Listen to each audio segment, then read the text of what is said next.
अपने पति की लंबी आयु चाहती है, उसको हल्दी, कुमकुम, सिंदूर, काजल, मांगलिक आभूषण, केशों का संस्कार, हाथों के कंगन, कानों में कर्णफूल धारण किए रहना चाहिए। और ऐसी स्त्रियों का साथ नहीं करना चाहिए जो अपने पति से द्वेष करती हैं। और अकेली कभी नहीं रहना चाहिए, और पूर्ण नग्न होकर के स्नान भी नहीं करना चाहिए, वरुण देव का अपमान होता है। ओखली, मूसल, बुहारी माने झाड़ू, सिल, लोढ़ा, इनको देहली पर नहीं रखना चाहिए, ना देहली पर कभी बैठना चाहिए। जब पति का साथ एकांत समय का हो, उस समय को छोड़कर बाकी समय पति के साथ धृष्टता नहीं करनी चाहिए। और हमारा पति जिनसे संबंध रखता है उन्हीं से हमको संबंध रखना चाहिए। पति जिनसे प्रेम करता है उन्हीं से प्रेम करना चाहिए। पति प्रसन्न हो तो प्रसन्न रहना चाहिए, पति के दुखी होने पे दुखी होना चाहिए। और चाहे संपत्ति हो चाहे विपत्ति, दोनों समय उसका साथ देना चाहिए। पति जब घबरा रहा हो तो उसको धीरज बंधाना चाहिए। और घर में घी, नमक, तेल आदि अगर ना हो किसी कारण से, तो उसको पति को सीधे नहीं बताना चाहिए कि ये नहीं है घर में, कोई और तरीके से काम को आगे बढ़ाना चाहिए। किसी ऐसे काम में पति को नहीं लगाना चाहिए जो बिल्कुल असाध्य हो। और अपने पति को परमेश्वर समझना चाहिए। पति अगर क्रुद्ध हो जाए तो शांत रहना चाहिए। और अगर जो स्त्री स्वयं क्रुद्ध होकर के पति को प्रत्युत्तर देना चाहती है वो ठीक नहीं है।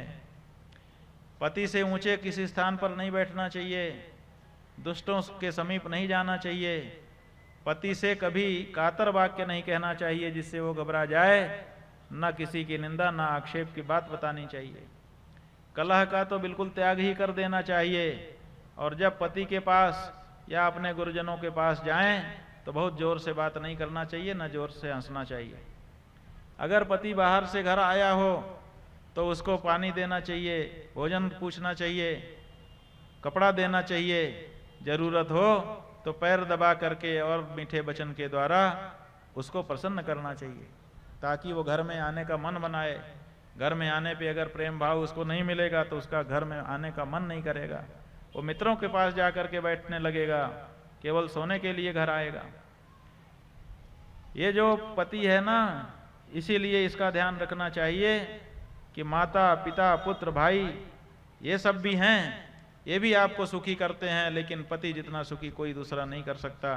आपके सुख दुख को जितना वो समझेगा दूसरा कोई नहीं समझ सकता। पति ही देवता है, वही गुरु है, वही भर्ता है, वही धर्म है, वही तीर्थ है, वही व्रत है। इसलिए पति के अतिरिक्त बिना पति की आज्ञा के ये सब करने की आवश्यकता नहीं है। जो स्त्री, पति अगर मान लो किसी कारण से आपको डांटने लगे तो खुद भी डांटने का मन बनाने लगती है कि मैं भी डांटूंगी, वो ठीक नहीं है। पति को छोड़ करके और लोगों से आंख नहीं मिलाना चाहिए।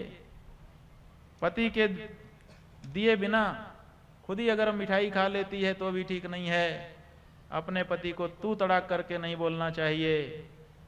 और जैसे जीव बिना देह क्षण मात्र में अशुचि हो जाता है, वैसे ही बताया गया है कि पति से हीन जो स्त्री है वो भी अपवित्र हो जाती है। जीव हीनो यथा देह क्षणाद शुचिताम व्रजेत भर्तृहीना तथा योषित सुस्नाताप्य शुचि सदा। इसलिए पति का परित्याग नहीं करना चाहिए। धन्य है वो माता, धन्य है वो पिता, वो पति भी धन्य है जिसके घर में पतिव्रता स्त्री निवास करती है। ये जो पतिव्रता स्त्री है ना, ये पिता के वंश को, ये माता के वंश को और पति के वंश को, तीनों वंश का उद्धार कर देती है। इसलिए इससे बढ़कर के कोई दूसरी त्रिवेणी नहीं हो सकती है। पतिव्रता के चरण जहां जहां पड़ जाते हैं वहां की पृथ्वी पाप हरणी हो जाती है, पवित्र हो जाती है। और जल तो सदा से ये चाहता है कि पतिव्रता के पांव की धोवन में बन जाऊं, क्योंकि पतिव्रता के पांव की का धोवन बन करके उस जल में पाप नाश करने की शक्ति आ जाती है।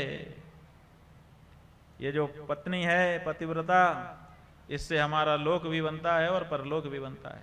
हमारे गुरुजी महाराज इस बात को कहते थे कि दो चीजें बहुत महत्वपूर्ण हैं, एक तो सच्चा गुरु और दूसरी पतिव्रता पत्नी।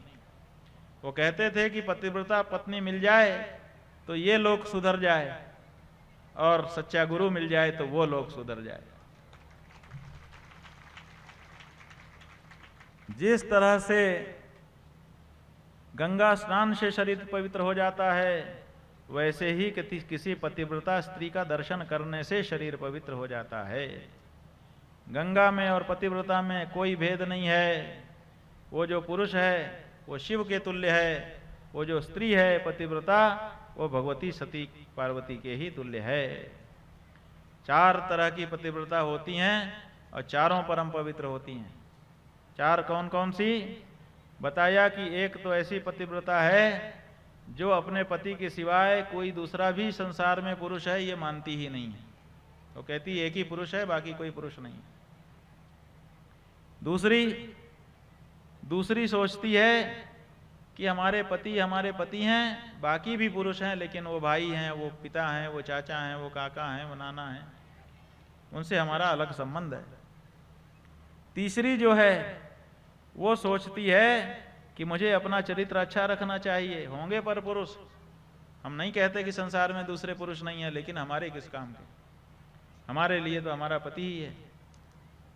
और चौथी जो है उसके मन में इच्छा तो होती है पर पुरुष के संग की, लेकिन क्या करें, लोग क्या कहेंगे, हमारे कुल खानदान के लोग जान जाएंगे तो हमारी निंदा हो जाएगी।